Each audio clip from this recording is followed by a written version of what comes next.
ইমামের বিরুদ্ধে কোনো কথা চলবে না। ইমামের বিরুদ্ধে যদি আপনি কথা বলেন, যে ইমামের পিছনে থেকে সেজদা দিলেন, আল্লাহর কাছে দোয়া করলেন, সেজদায় বসে আল্লাহর কাছে চাইলেন, ইমামের মোনাজাতে আপনি মোনাজাত করলেন, আপনার সন্তানের চাকরির জন্য আপনি দোয়া করলেন, ভালো করে মনে রাখেন, ওই ইমামের বিরুদ্ধে যদি কারো সাথে আপনি বদনাম করেন, ইমামের গীবত যদি করেন, সাথে সাথে আপনার দোয়া কবুল হবে না।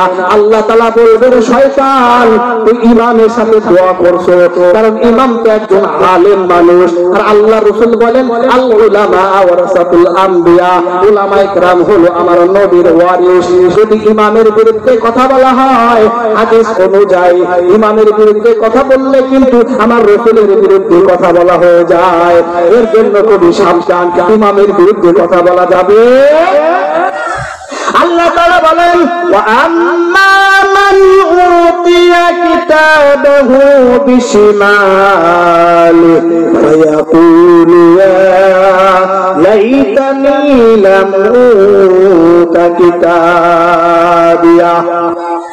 আপনি ইমামের বিরুদ্ধে কথা বলছেন। এবার আসেন আল্লাহ তাআলা এই আয়াতের ভিতরে কি বলেন?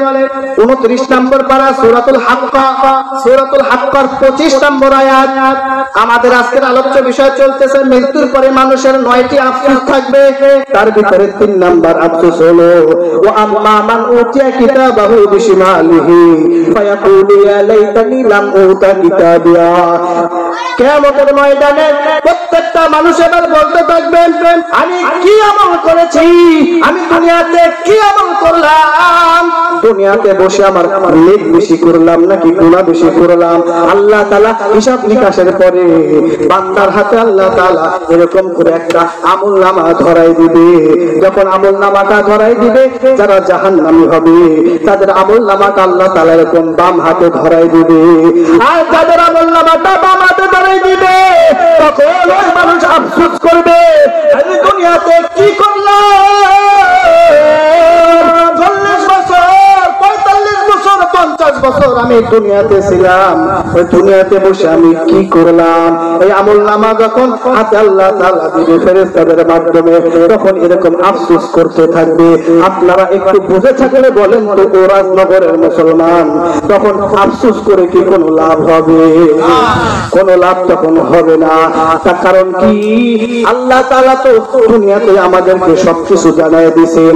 আমরা আল্লাহ তাআলার কোরআনের বিরুদ্ধে চললে, আমরা আল্লাহ তাআলার নাফরমানি করলে আমাদের স্থান হবে জাহান্নামে। কিন্তু কিয়ামতের ময়দানে যদি আমরা আফসোস করি, কোনো আফসোসের কাজ আসবে না। আল্লাহ তাআলা বলেন, ইয়া ওয়াইলাতা লাইতানি লাম আত্তাখিয ফুলানান খলিলা। সূরাতুল ফুরকানের 28 নম্বর আয়াতের ভিতরে বলেন, আমি যদি দুনিয়াতে অমুককে বন্ধু রূপে গ্রহণ না করতাম। এখানে কাকে বন্ধু রূপে গ্রহণ করার কথা বলেছে? ও রাজনগরের মুসলমান, আপনারা এখানে যারাই বসে আছেন, আমরা সকলেই মুসলমান, বলেন ঠিক কিনা?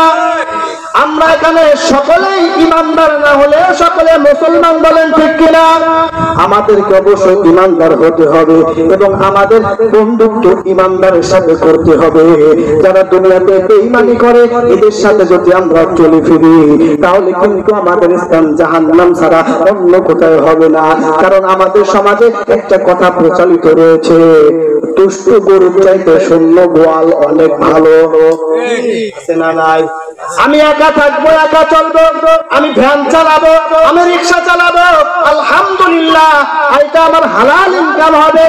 কিন্তু আমার এলাকাতে, আমার সমাজে যারা চুরি করে, যারা বাটপারি করে, যারা মানুষের হককে লুটে খায়, যারা মানুষের বিরুদ্ধে কথা বলে, যারা কোরআনের বিরুদ্ধে কথা বলে, যারা আলেমদের বিরুদ্ধে কথা বলে, ওরা রাজনগরের মুসলমান, যারা আলেমদের বিরুদ্ধে কথা বলে, যারা আল্লাহর বিরুদ্ধে কথা বলে, এদের সাথে যদি আপনার চলাফেরা হয়, তবে কিয়ামতের ময়দানে কিন্তু ওদের সাথে হাসর নাসর হবে। আর ওদের সাথে যখন হাসর নাসর হয়ে যাবে, তখন কিন্তু আপনার স্থান জাহান্নাম ছাড়া অন্য কোথাও হবে না। এর জন্য সতর্ক থাকতে হবে। এই দুনিয়াটা কিন্তু আসলে দুনিয়া নয়, এই দুনিয়াটা কিন্তু একটা খেলাঘর। দুনিয়াতে আপনি আজ আছেন, কাল থাকবেন না। আজকে আপনি এখানে বসে আছেন, আপনি বলতে পারবেন না আখেরি মোনাজাত এখান থেকে দিয়ে যেতে পারবেন কি পারবেন না, এমন কোন গ্যারান্টি কি আছে নাকি আমার বাবা? এমন কোন গ্যারান্টি নাই, আর এমন কোন কথা আপনি নিশ্চয় বলতে পারবেন না।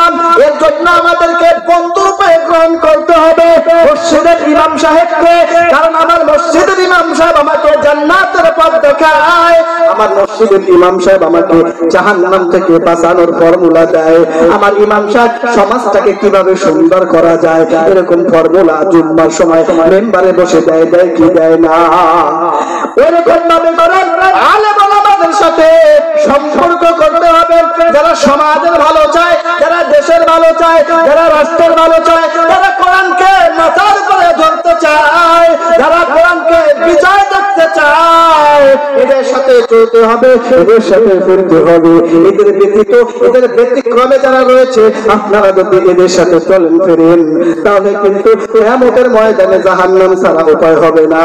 ইয়া ওয়াইলাতা লাইতানি লাম আত্তাখিয ফুলানান খলিলা, আয় আফসোস, আপনারা সেদিন বলবেন দুনিয়াতে যদি আমি কোন আলেমদের সাথে যদি চলতাম, আমার মসজিদের ইমাম সাহেবের সাথে যদি ভালো সম্পর্ক আমি রাখতাম, আমার মসজিদের মুয়াজ্জিন সাহেবের সাথে যদি আমি ভালো সম্পর্ক রাখতাম, তাহলে আজ কিয়ামতের ময়দানে তাদের সাথে আজকে হাসর নাসর হতো।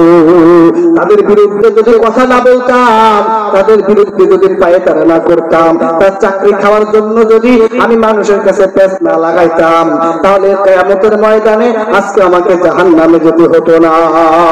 এর জন্য সতর্ক থাকতে হবে, ভালো করে জানান ওরা করেন মুসলমান, মানুষের ক্ষতি করা যাবে না, আপনি মানুষের ক্ষতি করবেন না, আল্লাহ আপনার ক্ষতি করবে না।